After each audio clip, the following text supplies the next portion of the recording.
wind howled across the empty fields long before the sun rose above the kingdom of Arathor.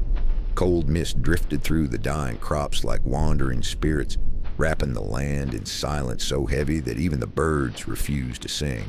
Far beyond the hills, behind towering black walls of stone, the king's castle stood over the kingdom like a giant watching over ants. Its golden towers reflected the first rays of dawn, but there was nothing warm about them. To the people below, the castle was not a symbol of hope. It was a reminder that fear ruled every corner of the land. Every morning, the bells of the capital rang before sunrise, not to inspire, not to celebrate, but to command. And when those bells rang, every citizen in Arathor knew exactly what to do. Bow. Farmers bowed in the mud, merchants bowed in the streets, children bowed beside their parents, even the old and crippled dragged themselves to their knees, because refusing to bow to King Valerian was not seen as rebellion. It was seen as suicide. The king believed no man should stand taller than the throne. And for 20 years, nobody dared to challenge him. Until the morning, the poor farmer remained standing. His name was Elias. He lived in the forgotten edge of the kingdom where the soil was dry, the wells were shallow, and hunger lived inside nearly every home. His cottage leaned crooked against the wind as though it had grown tired of standing years ago. The roof leaked whenever rain fell. The wooden walls cracked during winter. Yet despite his poverty, Elias worked harder than most men in the kingdom. Every morning before sunrise, he walked into the fields carrying the same rusted shovel his father once used before him. And every evening he returned home with barely enough food to survive. But there was something unusual about Elias. He was not broken. The kingdom had taken almost everything from him, his father, his younger brother, his harvest taxes, even his mother's necklace, stolen years ago by royal soldiers who claimed unpaid debts. But somehow the king had never managed to take Elias's pride, and pride was dangerous in Arathor, especially for poor men. Elias stepped into the field that morning with dirt-covered boots and tired eyes. His hands were rough from years of labor, his shoulders heavy from exhaustion. He pushed the shovel into the soil and paused when the distant bells began to ring. The sound echoed across the valley. One bell, then another. Villagers nearby immediately stopped working. An old woman dropped her basket of vegetables. 2 young boys froze beside a water cart. Everyone lowered their heads. "It's time," one man whispered nervously. People began kneeling one after another, faces turned toward the distant castle. Even from miles away, the fear of King Valerian reached them. Elias did not move.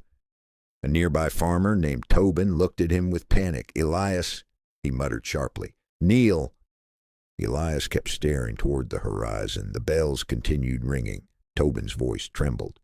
"Are you deaf? Soldiers ride through villages at sunrise now. They watch for disobedience."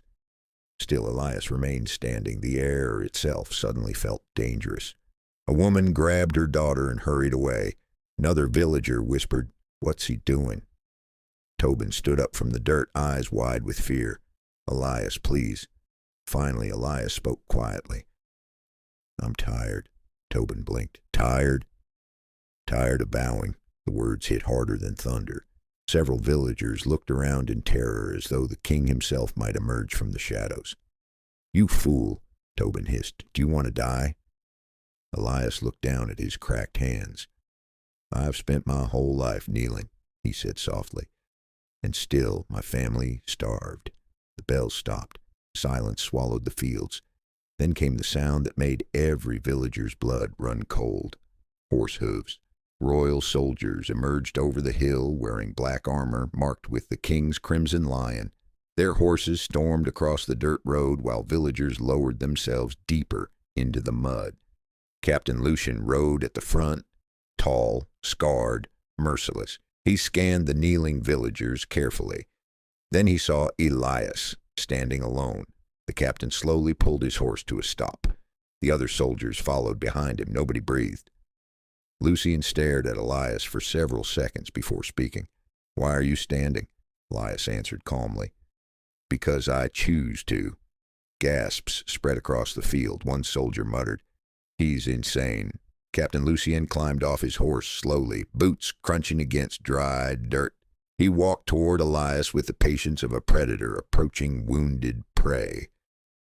"You choose?" Lucien repeated.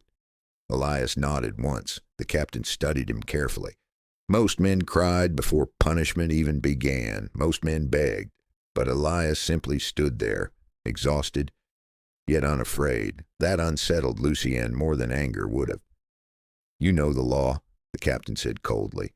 "At the sound of the king's bells, every citizen kneels before the throne of Arathor."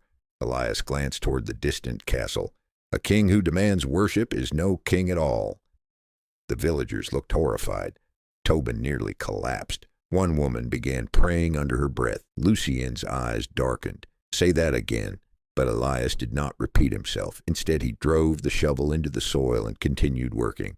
The disrespect stunned everyone. For a moment, even the soldiers looked uncertain. Then Lucien grabbed Elias by the shoulder and spun him around violently. "You dare insult the crown?" Elias met his gaze. "You take food from starving families," Elias said. "You burn villages that cannot pay taxes. Last winter, children froze while the king filled another treasure room with gold." Lucien punched him hard across the face. Elias fell into the dirt. Several villagers flinched. Blood trickled from Elias's lip, but he slowly pushed himself back up, still standing, still refusing to kneel. Captain Lucien drew his sword. Its blade reflected the morning sun. "Kneel," he ordered. Elias stared at the sword, then at the captain, then beyond him, toward the frightened villagers watching from the fields. His voice lowered. "If I kneel today, my sons will kneel tomorrow, and their sons after them."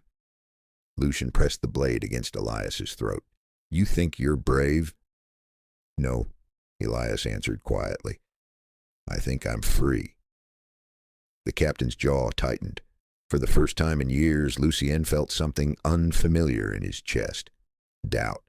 Because the farmer standing before him looked poorer than beggars in the capital. His clothes were torn, his hands were scarred, his face carried years of suffering. Yet somehow, he looked stronger than the men wearing armor, and that frightened the captain more than rebellion itself. One soldier leaned closer to Lucien and whispered, "Kill him now." The villagers trembled. Tobin covered his face, but before Lucien could speak again, another sound echoed across the valley. More horses. A royal carriage approached from the road, surrounded by golden guards. The villagers immediately lowered themselves completely into the dirt. Fear spread faster than wildfire, because everyone recognized the banner hanging from the carriage, the crimson crown of King Valerian himself. Captain Lucien immediately knelt. The soldiers followed. Only Elias remained standing. The carriage door slowly opened. A long black boot touched the ground. Then another. King Valerian stepped into the morning light. Tall, cold, wrapped in black silk embroidered with gold. His silver crown gleamed beneath the rising sun, while two servants held his crimson cape above the dirt, so it would never touch common soil. The king's eyes moved across the kneeling villagers lazily, then stopped on Elias, the only man standing in the entire valley, and suddenly the wind itself seemed to stop breathing.